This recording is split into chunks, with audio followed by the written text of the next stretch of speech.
Well, welcome. I'm Dr. Kleiner, and I'm your philosophy professor for the day. You Connection students have now all read The Allegory of the Cave, a selection from Plato's Republic. And I'm going to talk some about it today, help you unpack some of the things that are going on in it. And I hope that afterwards, you as a class, and just as importantly, you with your friends, talk more about it, think about different interpretations and all of the rest of it. A brief bit of background. The Republic is written by Plato. The dialogue was written in around 380 BC. Socrates is the primary character in the dialogue. And there was, without doubt, a historical Socrates. There was a guy named Socrates. He was a stonecutter by trade, but a philosopher by vocation, so to speak. And he had many students. One of his most famous students was Plato. So what we get, though, in the dialogue is a character Socrates that's in a dramatic dialogue. Whether or not the historical Socrates had this conversation or any of the other conversations that are represented in the various Platonic dialogues is unclear. Sometimes we have reason to think that he did have these conversations. In this case, I think we have almost no reason to believe that the historical Socrates had this conversation. Instead, Plato, who's obviously a great admirer of Socrates, is using Socrates here as a vehicle for putting forward some of his own ideas. The second sort of introductory note here is the dialogue that's a passage for viewers, The Allegory of the Cave, is taken from the Republic. The Republic is a really long dialogue, 400 or 500 pages long. The question of the overarching dialogue is, what is justice? And is it better to live a just life rather than an unjust life? And they're trying to sort it out by creating a utopia. They're imagining a perfectly just city. And then from thinking about this perfectly just city, they're hoping to clear up what justice is and why justice is good. This comes from book 7 out of 10 books of the Republic. So you're about 3/4 of the way through the dialogue by the time this appears. But you don't really need to know much of anything about the rest of the Republic in order to get an awful lot out of The Allegory of the Cave. It's probably the most famous single passage in the history of Western philosophy. Some of you have perhaps read it before in high school class or something like this. So, all right. So with that, let's dig in. It's an allegory. An allegory is a kind of a story. An allegorical story is a story where the characters or the events in the story are meant to symbolize or represent something else. Very often, right, something real, right? So something in the story is meant to stand in for something real. Sometimes, and I think in this case, allegorical stories have a one-to-one relationship, right? For a thing in the story, it stands for some real thing. So an allegorical story most of you are probably familiar with is C.S. Lewis's The Lion, the Witch, and the Wardrobe. An obvious allegory.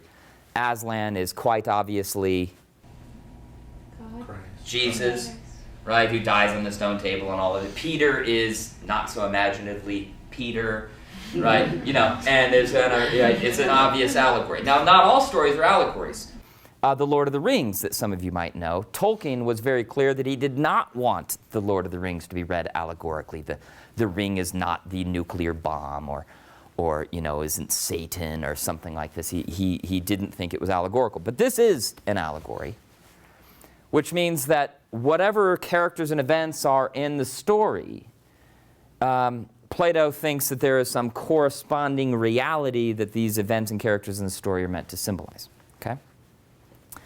Well, all right. So can one of you describe? Socrates starts off describing this image, strange image, as Glaucon, who is Socrates' interlocutor here. Socrates starts off describing this strange image. What is the image? Yeah. There's a line of men chained together in a cave. Okay. Chained so that they cannot move their head or any other part of their body. They have to stare at the back wall of the cave.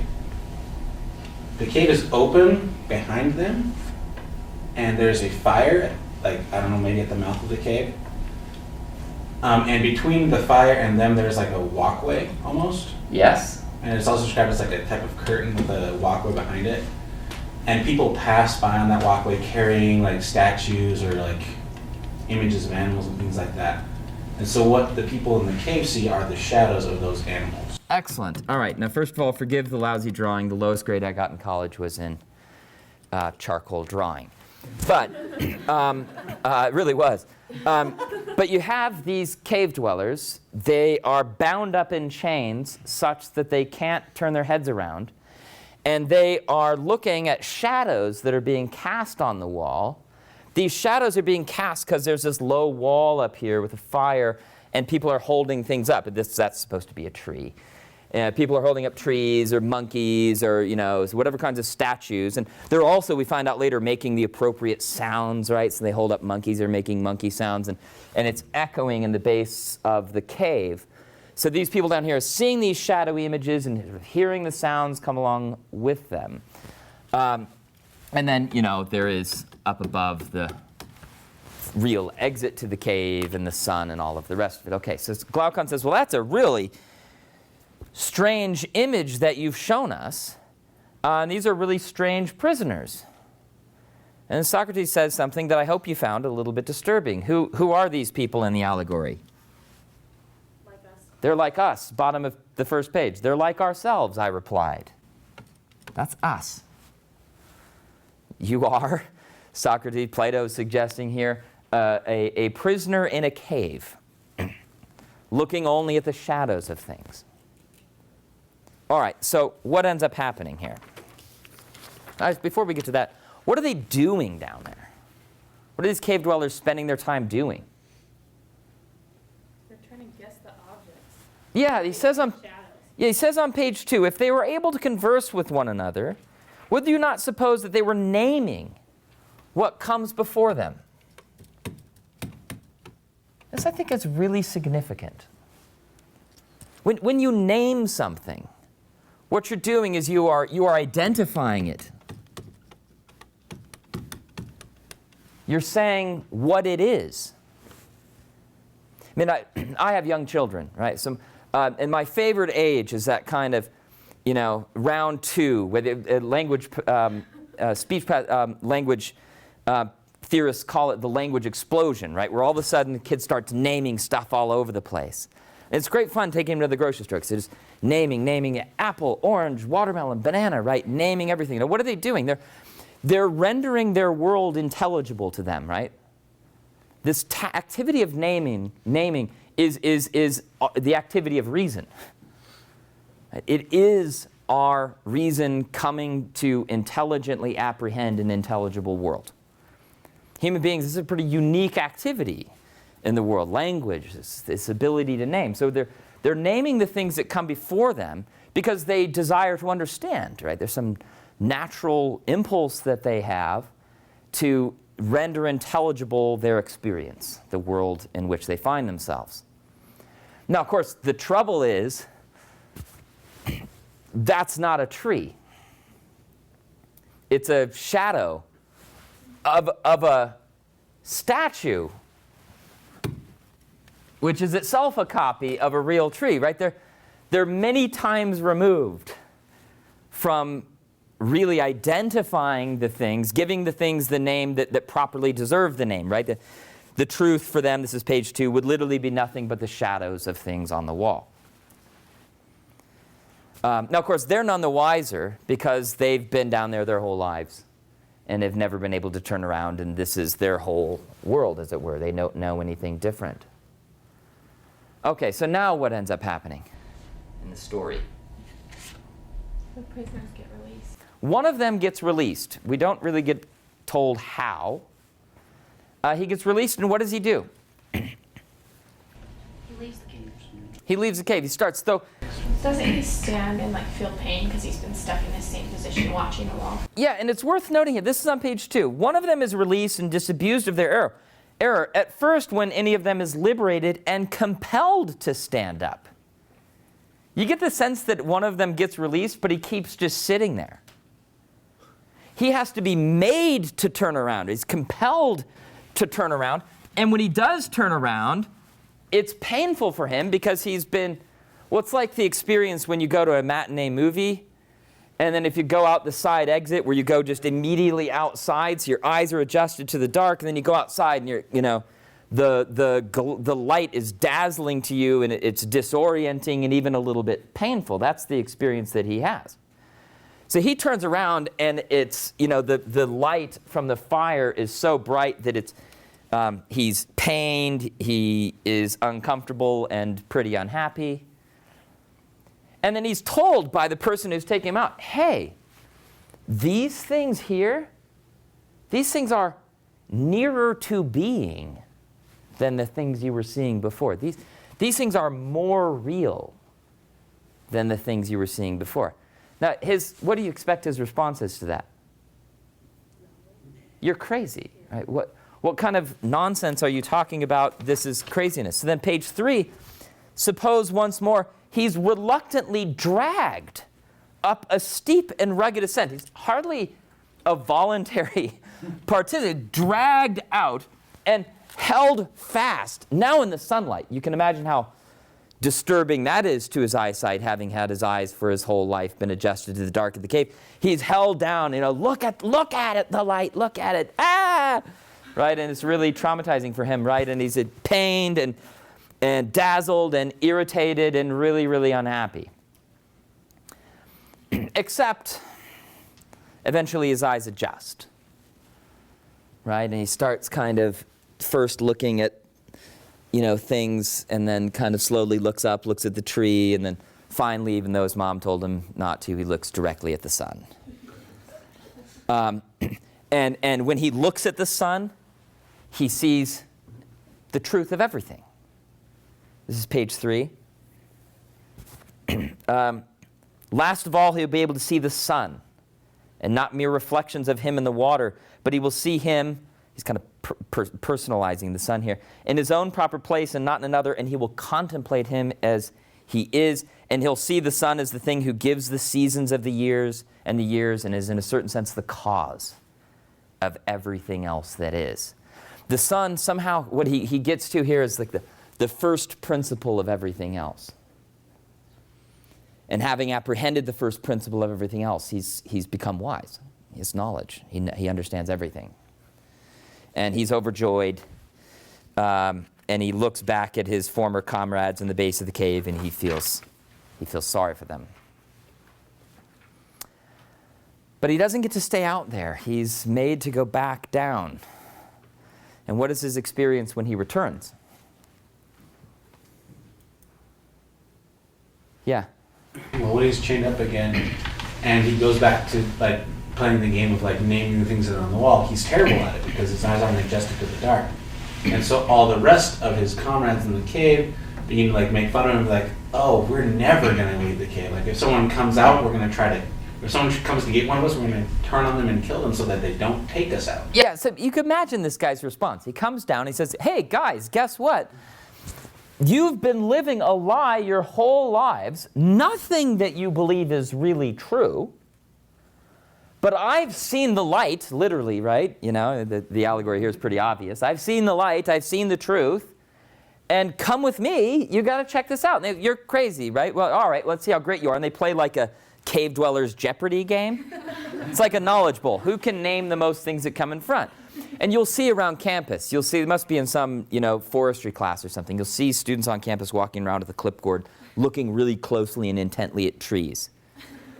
And I presume what they're doing is, who can I sort of identify the various species of tree around campus? And the students that know the most will be able to name the greatest number of trees as they walk around with their little clipboards. I mean, that's what it is to have knowledge in a certain sense, is to know the name of a thing. And that's why when somebody says something rotten about us or something, we say, well, that person, she doesn't even know my name. Right? She doesn't know me because she hasn't named me. She doesn't know my name. So these people down on the base of the cave are like, well, all right, let's smarty pants. Let's see how much wisdom you've actually acquired. And he does terribly, right? Because he has the reverse problem. Right? You'll have this sometimes, your roommate, you're getting ready to go to bed, and your roommate flips off the light without warning you. And if you're staring up at the ceiling, and you get those starbursts in your eyes, and you're disoriented just in the opposite direction. So he does terribly at the game. And it's not just that they laugh at him. They think, look, this guy's dangerous. He's coming down, upsetting everybody's kind of conventional opinion about things. And so, yeah, they say at the bottom of page 4, if anybody else tries to pull what this guy's pulled, we'll catch him, we'll kill him. Plato is clearly referencing Socrates here, because Socrates was tried, found guilty, and ultimately executed in Athens for practicing philosophy, for upsetting people by challenging their conventional opinions. And there's no doubt that Plato is thinking of Socrates there, right? Because this is written about 20 years after Socrates had died. Well, okay. Let's think a bit more about the allegory. The sun is the truth of everything in some sense. It's a first principle of everything else. We know these people are supposed to be like us. He didn't ever tell us who these people were. Who do you think those people might be? Any ideas? Yeah. Maybe those in power, those who like to keep others in the dark. So these people are most definitely in a position of extraordinary power, right? Because whatever they hold up determines the opinions and beliefs and attitudes of everybody else. They are in a position of incredible power. In our society, who might these people be? Who are the opinion makers? That's what these people are. They're the opinion makers. Yeah, the government, which shapes opinions by making laws that encourage certain behaviors, discourage other kinds of behaviors, encourage certain attitudes, discourage others. So the state. Teachers and mentors. Teachers. You could really get into a kind of Pink Floyd-y kind of interpretation here of teachers. Leave those kids alone, stop indoctrinating them into whatever ideology it is that the teachers are trying to indoctrinate them into. And of course, parents. Good parenting is just another way of, say, brainwashing your children, right? Because you want your children to believe this, and you don't want them to believe that, and you do a whole bunch of things to try to encourage them to believe that it's good to share, and be honest and don't tell lies, and all of these other kinds of things. Religious leaders? Religious leaders, priests and ministers of whatever stripes who are shaping the opinions and beliefs of their flock, as it were. One more big one, I think. I think the media. Yeah. Where do people get a lot of their opinions and ideas that they have about what love is and what marriage is supposed to look like? But from television shows and movies and all of the music that we listen to. It's a powerful force in shaping people's opinions. So good. All right. So last bit of the allegory, you have these sort of two worlds. You've got the base of the cave, and then this world outside of the cave. What does Socrates say these two worlds stand for? What is the base of the cave? I think it's society. Society, it certainly is the world of kind of conventional opinion and conventional, practice. Ignorance. These people are definitely ignorant, because what is ignorance? Ignorance is misnaming things, right? Saying something is X when it's not X. But he gives more of a metaphysical interpretation himself. Metaphysics is that branch of philosophy that studies reality. And he says on page 5 that this world down here is the sensible world. It's, the physical world. And this world up here, he says, is the intellectual world, the world of ideas. And there is a sort of really interesting metaphysical claim here that Plato seems to think that mental reality, the world of ideas and of intelligence, is more real than the material world where things change all the time and they come and go. You might think of it in this way. The idea of a triangle A triangle is a three-sided enclosed figure whose interior angles sum to 180 degrees. That's an idea. Now, there are material triangles, but those material triangles, they come and go. They don't last very long. In that sense, they're like shadows. They appear, but then they disappear. Whereas the idea, it remains always and forever, at least so long as there's a mind to think it. For us, though, if you want to get into the cool metaphysical interpretations, take a philosophy class. For us, here's a bit sort of a toned down interpretation of it. This is the world of conventional opinion. People here have just accepted what they've been shown. They haven't thought about it. They are very passive observers and passive inheritors of the opinions that they have. This process here, as we'll talk about in a minute, is a process of getting educated. And if nothing else, the person who escapes the cave is sort of critically appropriating and inquiring into the beliefs that he has, which is a timely thing, right? You're all about to start college. And you've inherited a whole bunch of opinions from your parents and your pastors and your priests and your friends and the media and all the whole rest of it. The super exciting thing about the thing you get to do now is think about it. I've always been told that this is true. Do I think it is? Why do I think it's true? Are there good reasons for thinking it? Right? And a kind of critical assessment of those kinds of things. But really, the meaning that I think is worth us focusing on, though Socrates himself focuses on it, is thinking of the allegory as telling us something about education. This is page 6. Socrates says, he's talking about two different kinds of confusion. Sometimes people get confused when they're going from the dark to the light because it takes their eyes a while to adjust. And sometimes people get confused because they're going from the light to the dark and it takes their eyes a while to adjust. But he makes, I think, a good practical point for students. He says, don't ever be too ready to laugh at someone who's confused. Because people are confused for one of two reasons. They're either going from lack of clarity to clarity, in which case you should be happy for them, or they're going from a place of clarity to a lack of clarity, in which case you should feel bad for them. But in either case, don't laugh at confused people, right? They're moving in one of the two directions. But he's been talking about this confusion, then he says on middle of page 6, but then if I'm right, certain professors of education must be wrong when they say that they can put a knowledge into the soul which was not there before, like putting sight into blind eyes.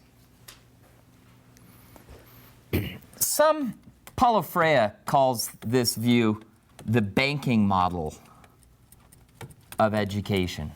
In the banking model of education, the professor has some capital knowledge. The students all have empty accounts. And they passively sit there while the professor distributes his capital into the student accounts. The students will every once in a while make a deposit of their own in the form of a test or a paper or a quiz, but only to make the ultimate withdrawal at the end of a degree. But Socrates says, no, that model of education, where the student passively sits there while he just receives knowledge from his professors, is wrong. Right? He says, no, instead what our allegory has shown is that, this is continuing on page 6, the power and capacity of learning exists in the soul already, and that just as the eye was unable to turn from darkness to light without the whole body, so too the instrument of knowledge, the mind, can only by the movement of the whole soul be turned from the world of becoming to that of being. The problem with these people in the base of the cave isn't that there's something wrong with their minds. Their problem is literally they're just looking at the wrong stuff. They need to turn around. Convert is actually another translation of the verb that's used there. Turn around, reorient themselves. Not just sit there and wait for somebody to bring light down into the cave. They have to turn around and escape the cave for themselves. Now, a condition of this, he says, is that they have to turn their whole soul. He says, if you want to see what's behind you, he says you have to turn your whole body, because we're not owls. We have to turn our whole body around in order to see what's behind us. So he said you have to turn the whole soul around to turn the mind around. With the whole soul, you have a mind. What else do you have? What are some other sort of basic features of the human condition? The body. You got a mind, you got a body, and along with the body comes, Heart. so spirit, the heart, Bodily passions. passions, desires, and appetites, and then you've got a mind. He says, and you have to turn the whole soul around. Education, your capacity to get an education, is as much, if not more, a function of your desire as it is of the power of your mind. Your mind's just fine. The difference between my best students and my worst students is rarely a difference in mental capacity. It's almost always a difference in desire. You've got all kinds of desires, right? You want to watch CSI Anchorage, Alaska, or whatever. There's so many versions of that. And if you're sitting at home like, well, all right, I really want to watch CSI Anchorage, but I know I have this studying to do tomorrow, right? It's the desire. It's whether or not your desire has been turned towards the object of understanding or not, turned towards the task of education or not, that will determine your success. It's very rarely a mental deficiency, right? A student not being capable of understanding calculus. You're all capable of understanding calculus. It's another whether or not you want to or not that separates students out. The problem with these people in the base of the cave is that they're looking at the wrong things, and they've got disordered desires. They need to desire an education with their whole person. Because you won't succeed in getting an education if you just think you can do that with your mind but desire everything else at the same time. And that's why he criticizes on page 7 these people with excessive attachment to sensual pleasures. Too much caring about what's going on in the base of the cave and not enough desire for knowledge itself. Well, some other things I think we could say here about education. One, he rejects the banking model and instead says that students themselves have to be active. It's not a passive reception of knowledge. It's your education. It isn't mine. It isn't any of your other professors. It's yours. So you have to seize it.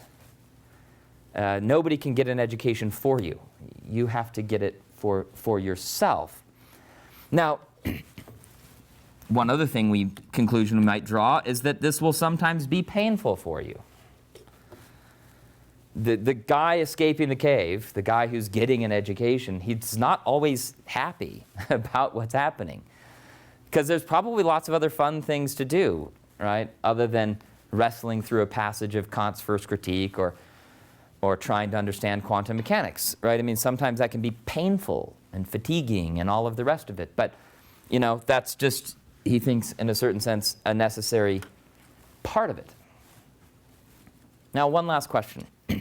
The other thing he never told us who the person was is somebody came down and released the person and guided them out, sometimes dragging them when necessary. Who was that person? Any guesses? I mean, he doesn't say. He gives us actually very little in the way of a clue. My reading is that person's a teacher. Socrates calls teachers, he compares a teacher to a midwife. A midwife doesn't give birth. It's not her pain. The sweat is not on her brow. The midwife has seen a lot of people give birth. She's coached a lot of people through it. But it's not her birthing process. It's not hers.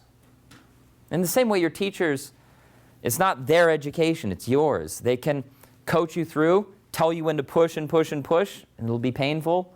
Sometimes tell you, ease up for a while, take a break, you've done enough of this, now move on to this other thing. But their job is to lead you somewhere, though ultimately Nobody can be led where they don't want to go. Nobody can be taken to a place where they don't desire to go. Which it doesn't matter how great your professors are, if you don't desire an education yourself, you won't get it. Your education will be, to push the midwife analogy, aborted somewhere along the way. That happens sometimes, unfortunately. Well, all right. There's lots of other interpretations you could give of this allegory, political interpretations, cultural interpretations. By no means would I want to insist that the reading I've given it here is the only reading that could be given.